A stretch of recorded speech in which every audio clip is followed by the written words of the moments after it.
বেতন ভাতায় অন্তর্ভুক্ত করার কথা বলে দফায় দফায় 11.5 লাখ টাকা হাতিয়ে নেন বিদ্যালয়ের প্রধান শিক্ষক জেলা আওয়ামী লীগ নেতা নুরুজ্জামান নুরু। উল্টো তাকে বাদ দিয়ে টাকার বিনিময়ে ওই পদে অন্যজনকে নিয়োগ দেন প্রধান শিক্ষক। শুধু তাই নয়, রাজনৈতিক প্রভাব খাটিয়ে অবৈধ নিয়োগ, বাণিজ্য, অনিয়ম আর প্রতারণার সঙ্গে জড়িত ছিলেন বলেও অভিযোগ রয়েছে শিক্ষকের বিরুদ্ধে। আর এই ঘটনাটি ঘটেছে পঞ্চগড়ের অমরখানা উচ্চ বিদ্যালয়। প্রতিনিধি রায়হান চৌধুরী পাঠানো তথ্যচিত্রে বিস্তারিত থাকছে রিপোর্টে। পঞ্চগড়ের সদর উপজেলার অমরখানা উচ্চ বিদ্যালয়ে 1998 সালে আয়া পদে যোগদান করেন আরজিনা বেগম। সে সময় তিনি বিদ্যালয়ের নামে 13 শতক জমিও দান করেন।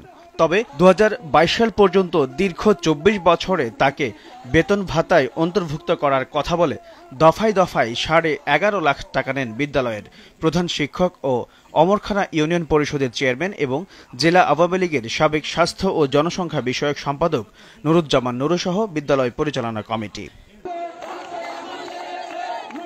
তবে 2022 সালে আরজিনাকে বাদ দিয়ে নতুন করে ওই পদ সহ আরো 3টি পদে অন্যদের টাকার বিনিময়ে নিয়োগ দেওয়া হয় বলে এলাকাবাসীর অভিযোগ। আমি এতদিন ধরে স্কুলে ছিলাম, চেয়ারম্যান এখন স্কুলে অফিস থেকে আমাকে তাড়িয়ে দিচ্ছে, নির্যাতন করে মাঠে উঠতে দেয়নি, পায়ের রক কাটে দিবে চেয়ারম্যান বলছে।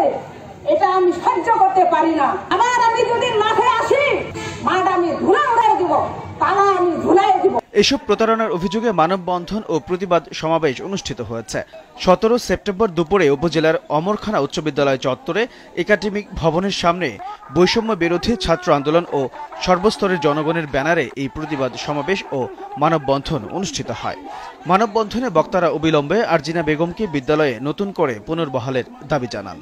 তা না হলে বিদ্যালয়ে তালা ঝোলানো সহ কঠোর আন্দোলনে যাবেন বলেও হুঁশিয়ারি উচ্চারণ করেন শিক্ষার্থীরা। আমার মায়ের কাছ থেকে 11.5 লক্ষ টাকা নিয়েছিলেন। আমার মায়ের বিল বেতনের আশ্বাস দিয়ে তারা রাতের আধারে তিনি নিয়োগ দিয়ে তারা বিল বেতন কার্যক্রম কমপ্লিট করে 1 মাস অনুপস্থিত থেকে তারা যখন মিষ্টি নিয়ে স্কুলে আসে, তখন যারা ছাত্রছাত্রী খাওয়া, যখন আমরা এখানে আসি, এখানে তখন তারা এই বিবৃতিতে যে তারা নাকি 6 মাস থেকে এখানে উপস্থিত হয়েছে। গোপনে তারা রাতের আধারে নিয়োগ দিয়ে, গোপনে তারা পরীক্ষা নিয়ে তাদের এবং বিল বেতন করে দীর্ঘদিন যাবৎ তারা বাসায় ছিল। বাসায় থেকে তারা এখানকার বেতন ভক্ষণ করেছে।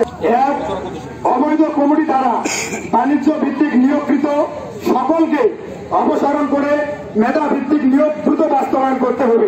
আরজিনা বেগম বিদ্যালয়ে জমি দিয়েছেন, বিষয়টি স্বীকার করেন স্কুলের প্রধান শিক্ষক।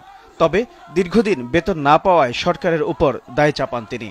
আমরা তাকে নিয়োগ দিয়েছি, অস্বীকার করার কিছু নেই। স্কুলে জমি দিয়েছে, এটাও অস্বীকার করার কিছু নেই, যেহেতু দলিল আছে তার স্বামী জমি দিয়েছে। বেতন দীর্ঘদিন বন্ধ ছিল, 4র্থ শ্রেণীর কর্মচারী। যখন বেতন খুলল, তখন আমরা বিল বেতন সাবমিট করলাম জেলা শিক্ষা অফিসার মহোদয়ের কাছে। বয়স ক্যারিড ওভার হয়ে গেছে, বয়স বেশি হওয়ার কারণে বেতন তার হবে না। তাহলে এটা তো আমরা জোর করে বেতন দিতে পারতেছি না, বেতন তো দিবে গভর্নমেন্ট। এখন গভর্নমেন্ট ওখানে বয়স কভার করে না, আমাদের কিছু করার আছে? আয়া পদে নিয়োগ পাওয়া, বেতন ভাতার জন্য আরজিনা বেগমকে আর কত অপেক্ষা করতে হবে সেটি এখন দেখার বিষয়। এইচ এম নাহিয়ান, ভোরের কাগজ।